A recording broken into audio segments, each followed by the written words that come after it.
مظاہرین کا موقف یہ ہے کہ حکومت اس معاملے پر ہمیں جھوٹی تسلیاں دے رہی ہے، حالانکہ مظاہرین یہ چاہتے ہیں کہ حکومت ایک اعلان کرے، کلیئر بات ہو، یہ اعلان کرے کہ حکومت فرانسیسی سفیر کو پاکستان سے باضابطہ طور پر بے دخل کر رہی ہے، لیکن حکومت کوئی بات سننے کو تیار نہیں ہے۔ اور فواد چودھری تو کالعدم تنظیم کو کہہ رہے ہیں کہ اگر لچک دکھاؤ گے تو حکومت لچک دکھائے گی، اور اگر انارکی اور انتشار پھیلاؤ گے تو ریاست حرکت میں آئے گی۔ ہمارے مطالبات یہ ہیں کہ جو فرانس کا سفیر ہے اس کو یہاں سے دفع کیا جائے، کیونکہ حضور علیہ السلام ہر چیز برداشت کر لیتے ہیں۔ دیکھ اب کئی دن سے ہم روانہ ہو چکے ہیں۔ دیکھو جب آپ اپنی پولیس کو مارو گے، اس بیچارے ایس آئی کو مار کے، آج تو مجھے رونا آ گیا یار، اس کی وہ ویڈیو اور اس کا چھوٹا بچہ دیکھ کے، وہ ڈیوٹی کر رہا ہے اسٹیٹ کی۔ ایسا لگ رہا ہے کہ یہ کرائسس کافی بڑا ہو گیا ہے گورنمنٹ کے لیے، اور اس کو سارٹ آؤٹ کرنے کی بھئی اگر یہ بیٹھے رہیں اور پورا پنجاب کٹ آف ہو جائے تو آپ کا نقصان کتنا ہو رہا ہے؟ اس کی وجہ یہ کہ دنیا میں 50 سے زیادہ مسلم ممالک ہیں، کہیں پر اس طرح کا فضیحہ نہیں ہو رہا، کہیں پر آپ اپنی املاک کو نہیں جلا رہے، کہیں پر آپ اپنی انسانیت پہ حملے نہیں کر رہے، جو پاکستان میں ہو رہے ہیں۔ یہ وقت کے حکمران اگر امن چاہتے ہیں تو جو انہوں نے ہم سے معاہدہ کیا تھا وہی پورا کر دیں، وہ پورا کر دیں۔ یہ عوام کو تکلیف تو یہ حکمران دے رہے ہیں کہ پولیس پر سیدھی فائرنگ کی گئی، فائرنگ سے کچھ پولیس اہلکار شہید، کچھ زخمی۔ پاکستان سے فرانس کے سفیر کی جو ملک بدری کا بھی مطالبہ کر رہے ہیں کہ حکومت ایک اعلان کرے، کلیئر بات ہو، یہ اعلان کرے کہ حکومت فرانسیسی سفیر کو پاکستان سے باضابطہ طور پر بے دخل کر رہی ہے، لیکن حکومت کوئی بات سننے کو تیار نہیں ہے۔ اور فواد چودھری تو کالعدم تنظیم کو کہہ رہے ہیں کہ اگر لچک دکھاؤ گے تو حکومت لچک دکھائے گی، اور اگر انارکی اور انتشار پھیلاؤ گے تو ریاست حرکت میں آئے گی۔ چینی قیادت کی بھی ذمہ داری آتی کہ وہ پوری دنیا میں پاکستان کی جگ ہسائی کا سبب نہ بنے۔ آپ یہ دیکھیں کہ فرانس سے تعلقات جو ہیں وہ ایک کہتے ہیں نا کہ اس کا مسئلہ ہے، حکومت کا مسئلہ ہے، ریاست کا مسئلہ ہے۔ کچھ چیزوں پہ آپ ہر چیز کے اوپر ناراض ہو کر سڑکوں پہ آ کے سیٹل نہیں کرتے ڈپلومیٹک معاملات کو، اس پہ ریاست کے اپنے بہت زیادہ اور مفادات ہوتے ہیں۔ تو آپ یا تو اس بات کی کوشش ہوتی کہ جی OIC کے پلیٹ فارم کے تحت آپ کوئی بات کرتے، آپ کئی مسلم ممالک مل کے کرتے، تو پاکستان کو ان حالات میں جبکہ پہلے ہی بہت مشکلات کے شکار ہیں، تنا کھڑا کر دینا کوئی مناسب بات نہیں، اس طرح کا مطالبہ کرنا۔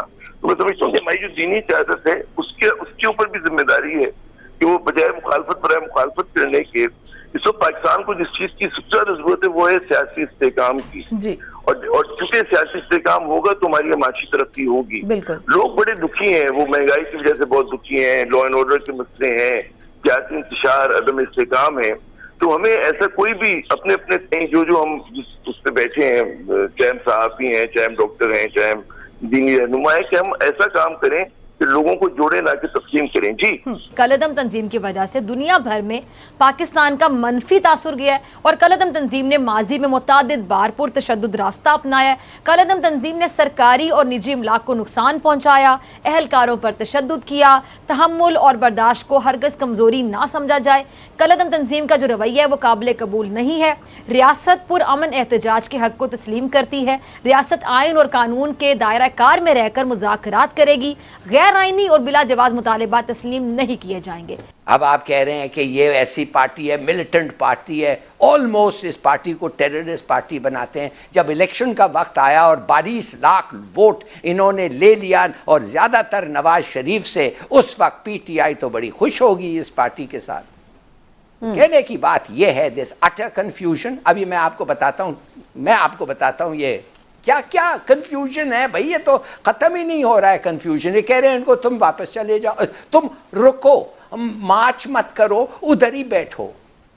مجھے آج ایک ہمارے چینل کے پروگرام میں پتہ چلا، اس سے جو 7 بجے کا جو پروگرام ہے اس میں مجھے یہ پتہ چلا کہ پتہ نہیں کتنے کروڑ روپیہ کا ٹیکس کلیکٹ نہیں کیا جا رہا ہے، نقصان ہو رہا ہے، ایکسپورٹس پہ تباہی ہو رہی ہے، اس لیے کہ انہوں نے پورا پنجاب کو بند کر کے رکھا ہوا ہے۔ اور جو بھی ملک سے محبت کرے گا وہ یہی دعا کر رہا ہوگا، دعا گو ہوگا کہ یہ سچویشن حل ہو جائے، احسن طریقے سے حل ہو جائے، اس کا کوئی سلوشن نظر آ جائے، یہ معاملہ سلجھ جائے۔ اب ہماری معیشت ہے، آپ کو پتہ ہے معیشت کی کیا اس ٹائم پہ صورتحال ہے، کبھی ہماری معیشت ڈوبتی ہے، کبھی ابھرتی ہے۔ اب ایسے میں اگر امن برقرار نہیں رہا تو اس سے کسی ایک فریق کو نہیں بلکہ اس کا نقصان